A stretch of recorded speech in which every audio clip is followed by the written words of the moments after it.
Welcome to this vlog दोस्तों। सुबह के ठीक 7 बजे थे। ठंडी हवा में भी एक खास गर्माहट थी। ज्ञानम अकादमी का आंगन आज कुछ अलग ही लग रहा था, क्योंकि आज बच्चे पढ़ने नहीं यादें बनाने निकले थे। क्लास 3 और 4 के नन्हे कदम मफलर जैकेट और ऊनी टोपी में लिपटे हुए थे। माँ बाप उन्हें छोड़ने आए थे। आंखों में चिंता और दिल में एक छोटी सी मुस्कान थी। ठंड इतनी थी कि सांसें दिख रही थी, लेकिन बच्चों की उत्सुकता उससे कहीं ज़्यादा तेज थी। जैसे ही मोबाइल कैमरा सामने आया, पूरा माहौल गूंजता। Hi sir. वो आवाज़ें नहीं थी, वो बचपन की घंटियाँ थी। लाइन बनी, गिनती हुई, तस्वीरें ली गई और हर चेहरे पर वही सवाल, सर हम कब निकलेंगे। फिर बच्चों को बाहर लाया गया, जहाँ हमारी बस इंतज़ार कर रही थी। जैसे कोई पुराना साथी हो जो सफ़र पर ले जाने को तैयार हो। एक एक कर सब बस में चढ़े। सीट पर बैठते ही खिड़कियां से झांकती आंखें और बस चल पड़ी। हम धीरे धीरे बुरगान सेंटर पहुंच गए। हमको फिर वहां थोड़ी देर रुकना होगा। थोड़ी देर रुकना पड़ा, क्योंकि कुछ दोस्त अभी भी आने वाले थे और सफ़र से पानी ज़रूरी था। आदित्य सर और हेमंत सर बच्चों के लिए पानी की बोतल लेकर आए। छोटी सी बात, लेकिन बच्चों की बड़ी ज़रूरत। और वहीं से शुरू हुआ वो सफ़र, जो सिर्फ एक जगह तक नहीं, बल्कि बचपन, संस्कृति और श्री श्री माधवदेव की पवित्र धरती लेटेकुपुखुरी नारायणपुर की ओर था। थोड़ी ही देर में हम पहुंचे बेहाली। यहाँ कुछ और नन्हे मुसाफिर बस में चढ़े। उनके साथ हमारी माया दीदी भी आई। बस जैसे और पूरी हो गई। और तभी ओह, चुपी तरह मैम भी हमारे साथ हो ली। जैसे बच्चों ने उन्हें देखा, पूरी बस में एक साथ बोल पड़ी, गुड मॉर्निंग मैम। ये शब्द नहीं थे, ये बच्चों के संस्कारों से भरी आदत थी।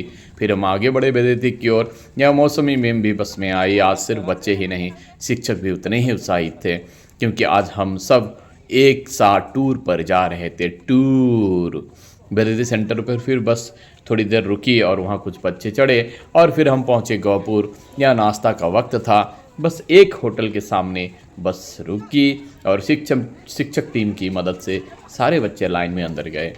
बाहर खाना बचपन में ये किसी त्योहार से कम नहीं होता। कुर्सियों पर बैठते ही उनकी आंखों में चमक आ जाती है, जैसे वो अचानक बड़े हो गए हैं। स्वास्थ्य को ध्यान में रखते हुए हम जाकर सबके लिए रोटी सब्जी मंगवाई। गरम गरम खाना और उससे भी गर्म बच्चों की बातें। कोई चिल्ला रहा था, कोई हंस रहा था, कोई दोस्त की प्लेट संभाल रहा था और दोस्ती का मतलब और भी गहरा लग रहा था। ऐसे टूर सिर्फ घूमने के लिए नहीं होते, ये बच्चों को साथ रहना, इंतज़ार करना और एक दूसरे की परवाह करना सिखाते हैं। यही पल उनके व्यक्तित्व की नींव रखता है। खाना परोसने में थोड़ा समय तो लग रहा था, लेकिन कोई शिकायत नहीं। इतनी ठंड में हम शिक्षकों को भी एक कप चाय पीने की तलब लगी थी। थोड़े से स्नैक्स के साथ चाय की चुस्कियाँ ली, लेकिन मन पूरी तरह वहीं था जहाँ बच्चे थे। बच्चों के साथ आना सिर्फ साथ चलना नहीं होता, हर पल नज़र, हर पल सजग रहना पड़ता है, क्योंकि उनकी हंसी के पीछे हमारी जिम्मेदारी खड़ी होती है। आखिरकार गरम गरम रोटी सब्जी खाने के बाद हमने उस जगह को अलविदा कहा।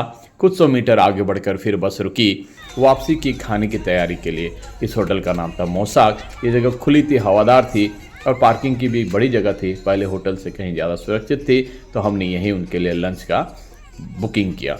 अब बस के अंदर गाने गूंजने लगे, तालियां बजने लगी। कोई सीट पर नाच रहा था, कोई दोस्त के कंधे पर हाथ रखकर झूम रहा था। एक चलती फिरती खुशी बन चुका था। करीब 45 मिनट की यात्रा के बाद हम पहुंचे नारायणपुर। यहाँ से हमारा रास्ता लेटेकुपुखुरी की ओर मुड़ गया। हमारे ड्राइवर जो था, इस धरती से परिचित था। उन्होंने हमें सबसे सहज और सुंदर रास्ता चुना और हम पहुंच गए। खेत, खुले आंगन, मिट्टी की खुशबू और सादगी से भरी गांव आज भी हमें सिखाता है कि कम में भी कितना ज़्यादा पाया जा सकता है। ये रास्ते, ये दृश्य बच्चों के मन में हमेशा के लिए बस जाते हैं और एक दिन उन्हीं यादें, उन्हीं ज़मीन से जोड़े रखती है। और फिर हम लेटेकुपुखुरी पहुंच गए, वो पवित्र धरती जहां जन्म हुआ था श्री श्री माधवदेव का। श्री श्री मंत शंकरदेव के प्रमुख शिष्य, भक्ति, साहित्य और संस्कृति के एक उज्जवल स्तंभ। बस से उतरते ही ये अलग ही शांति महसूस हुई, जैसे हवा भी कुछ कह रही हो। हमारे शिक्षकों ने बच्चों को सलीके से लाइन में खड़ा किया, क्योंकि यह सिर्फ एक जगह नहीं थी, यह एक इतिहास का आंगन था। श्री श्री माधवदेव केवल एक संत नहीं थे, वो एक महान कवि, नाटककार, संगीतकार और समाज सुधारक थे। उन्होंने नाम घुसा के माध्यम से भक्ति को आम जनता तक पहुंचाया। उन्होंने सिखाया कि ईश्वर तक पहुंचने का रास्ता प्रेम, समानता और सेवा से होकर जाता है। लेटेकू पुखुरी इसलिए महत्वपूर्ण है क्योंकि यहाँ विचारों का जन्म हुआ, यह शब्दों ने आत्मा पाई और यहाँ से एक सांस्कृतिक धारा पूरे असम में बही। जब बच्चे ऐसी जगहों पर आते हैं ना, तो किताबों के पन्ने जिंदा हो जाते हैं। इतिहास अचानक कठिन विषय नहीं रहता, वो देखा जा सकता है, महसूस किया जाता है। स्थानीय नायकों को बच्चों से मिलवाना बहुत जरूरी है, क्योंकि जब बच्चे अपने ही समाज के महापुरुषों को जानते हैं तो उनमें पहचान जन्म लेती है और गर्व भी। ये सिखाता है कि महानता कहीं दूर से नहीं आती, वो हमारी मिट्टी में ही पलती है। हमने एक ग्रुप फोटो ली, बच्चों की आंखों में सवाल थे, उत्सुकता थे और एक अनकहा सम्मान। सबसे पहले हम नामगढ़ पहुंचे, वहाँ डिब्रूगढ़ के कुछ लोग थे, इसलिए हम थोड़ा आगे पहुंचे। हम उन्हें ले गए नाटघर की ओर, जहाँ कभी भक्ति नाटकों के माध्यम से समाज को संदेश दिया जाता था। बच्चे कल्पना करने लगे कि कैसे उस समय लोग यहाँ इकट्ठा होते होंगे। 1489 সিফালে শুনিব লাগে খালি ভিডিঅ' 1489 আৰু মনোৰমা আৰু দেউতাকৰ নাম কি আছিলে জানানে? গোবিন্দগিৰি। কি আছিলে? গোবিন্দগিৰি। ফাদাৰ্ছ নেম কি? গোবিন্দগিৰি। আৰু মাদাৰ্ছ নেম মনোৰমা। মনোৰমা মনত থাকিব না? हमारे मौसमी मीम में बच्चों को श्री श्री माधवदेव के बारे में सरल शब्दों में बताया। उन्होंने कहा श्री श्री माधवदेव भक्ति को जीवन की भाषा बनाते थे। उन्होंने सिखाया कि ईश्वर मंदिरों की दीवारों में नहीं, मन की सच्चाई में बसते हैं। बच्चे ध्यान से सुन रहे थे, कोई आंखें फैलाए, कोई सिर हिलाते हुए, जैसे हर शब्द धीरे धीरे उनके भीतर उतर रहा हो। उस पल ज्ञान किताबों से नहीं, एक गुरु की आवाज़ से दिल तक पहुंच रहा था। ऐसी क्षण यात्रा को सिर्फ घूमना नहीं, सीखना बना देते हैं और बच्चों के बचपन में संस्कारों के और एक परत जोड़ देते हैं। इसके बाद हम बच्चों को नामघर के भीतर ले गए। एक एक कर नन्हे सिर झुके, छोटे हाथ जुड़े और मौन में आशीर्वाद लिया गया। नामघर में झुकना सिर्फ एक परंपरा नहीं, यह अहंकार को मिट्टी पर रखने की सीख देता है। यह सिखाता है कि ज्ञान से पहले विनम्रता आती है। यहाँ कोई ऊंच नीच नहीं, कोई बड़ा छोटा नहीं। नामघर समानता का घर है, जहाँ हर आत्मा एक पंक्ति में खड़ी होती है। बच्चों के लिए यह क्षण बहुत गहरा था। बिना बोले उन्होंने समझ लिया कि हमारी संस्कृति शोर में नहीं, शांति में बसती है। यही नामघर की परंपरा, जहाँ सिर झुकते हैं और मन ऊंचा उठता है। इसके बाद हम बच्चों को लेटेकू पुखरी दिखाने ले गए, वो शांत तालाब जिसके पानी में इतिहास की परछाइयाँ तैरती है। कुछ पल वहाँ रुके, फोटो लिए और फिर हम वापस बस की ओर बढ़े चले। बच्चों को ये जगह बहुत अच्छी लगी, उन्होंने बहुत कुछ सीखा, बच्चों ने एंजॉय भी किया। उसके बाद हमको और बहुत सारी जगह जाना है, इसलिए हम ज़्यादा वक्त यहाँ नहीं बिता सकते। तो बच्चों को कतार में करके हम ये जो लेटेकू पुखरी का जो स्थान है, जो हम देखने के लिए जिस उद्देश्य से हम आए थे, यहाँ से हम आके निकल गए। जाते वक्त हमने देखा कि शंकरी कलाकृष्टि का बहुत सारा चीज़ यहाँ रखा हुआ है। शंकरदेव माधवदेव की तस्वीरें हैं, कार्यालय अलग से है, भंडारा अलग से है। सारा कुछ बच्चों को दिखाते हुए, ज्ञान देते हुए फिर हम यहाँ से निकल गए। बच्चों को बारी बारी से बस की ओर ले जाया गया ताकि बच्चे निरापद रहे, सही सलामत रहे। रास्ते में हमारे टीचर्स ने उनको हेल्प करते हुए सारे बच्चों को बस की ओर ले गए। अब हमको यहाँ से जाना होगा बुद्धिस्ट मोनास्ट्री। आते वक्त हमने उसकी एक झलक देखी थी। यहाँ से हमको एक किताब मिला, लेटेकू पुखरी थान। इस थान के बारे में सारा कुछ है। और तभी बस में आवाज़ गूंजी, हुआ अगला पड़ाव बौद्ध मठ गोल्डन पगोड़ा। ये नाम सुनते ही सफ़र में एक शांति उतर आई। भगवान बुद्ध, जिन्होंने संसार को अहिंसा, करुणा और मध्यम मार्ग का संदेश दिया। बौद्ध धर्म हमें सिखाता है कि सच्ची शक्ति शांति में होती है और सच्चा सुख इच्छाओं को कम करने में। गोल्डन पगोड़ा सिर्फ एक इमारत नहीं, ये मौन की पाठशाला है। यहाँ दीवारें नहीं, विचार बोलते हैं। हमने यहाँ एक ग्रुप फोटो ली, यादों को फिर से कैमरे में कैद किया और बच्चों को संतरे बांटे गए।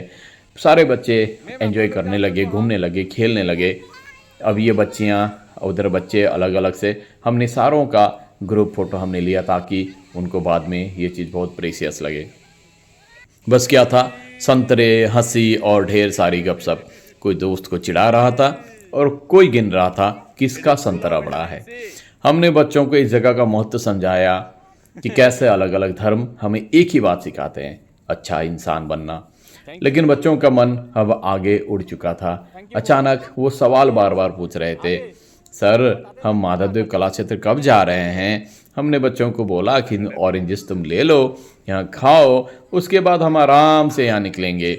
उनकी आंखों में चमक थी, क्योंकि उन्होंने सुना था वहाँ एक पार्क है जहाँ खेल है, दौड़ है और खुला आकाश है। इतिहास के बाद अब उन्हें खेल की पुकार थी।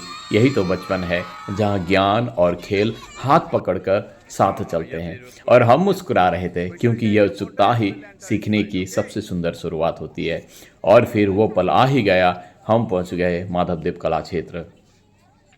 बस से उतरते ही बच्चों को सलीके से लाइन में खड़ा किया गया। प्रवेश द्वार पर एक और ग्रुप फोटो, क्योंकि कुछ जगह यादों में नहीं, इतिहास में दर्ज होती है। अंदर कदम रखते ही बच्चों की उत्सुकता और गहरी हो गई।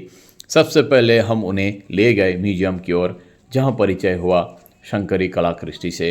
हमें पता है बच्चे खेल कूद में लग गए तो फिर म्यूजियम देखने नहीं जाएंगे, टाइम नहीं मिलेगा।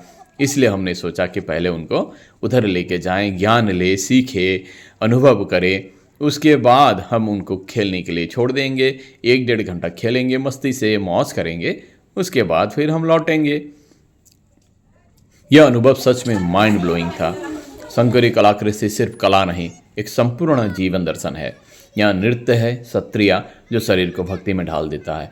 वहाँ संगीत है बोरगीत, जो आत्मा को शांत करता है।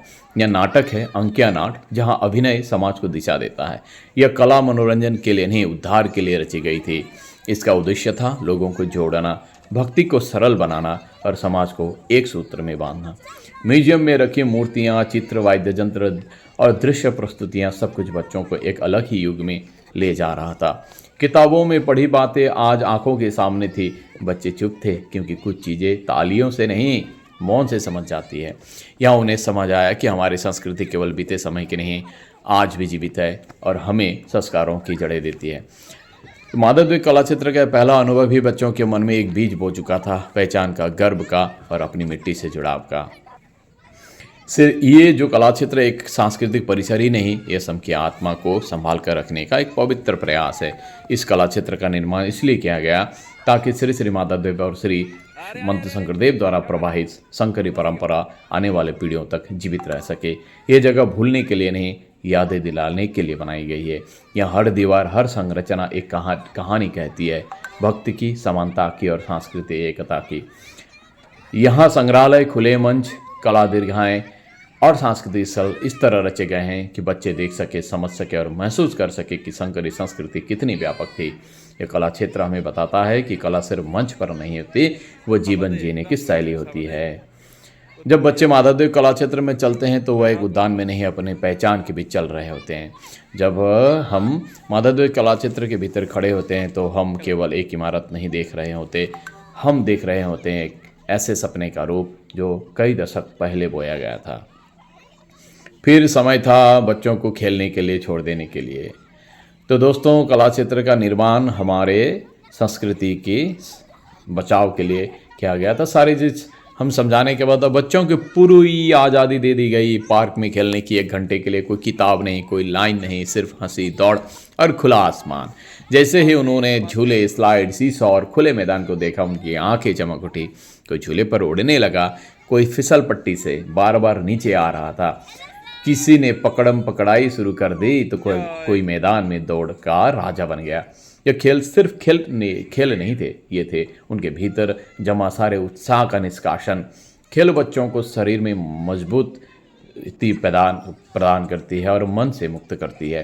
यह उन्हें सिखाते हैं हारना, जीतना और फिर से उठ खड़े होना। यहाँ दोस्ती और गहरी हुई। कोई हाथ पकड़कर झूले तक ले गया, कोई गिरने पर दोस्त को उठाने दौड़ा। यही छोटे छोटे पल बड़े संस्कार बन जाते हैं। दोस्तों, 1 घंटे तक बच्चे थके नहीं, बल्कि और खिल उठे, क्योंकि खेल बच्चों की ज़रूरत है जैसे मिट्टी को पानी।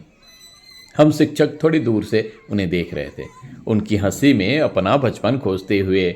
ऐसे पल सिखाते हैं कि शिक्षा सिर्फ कक्षा में नहीं होती, वो मैदान में भी पलती है।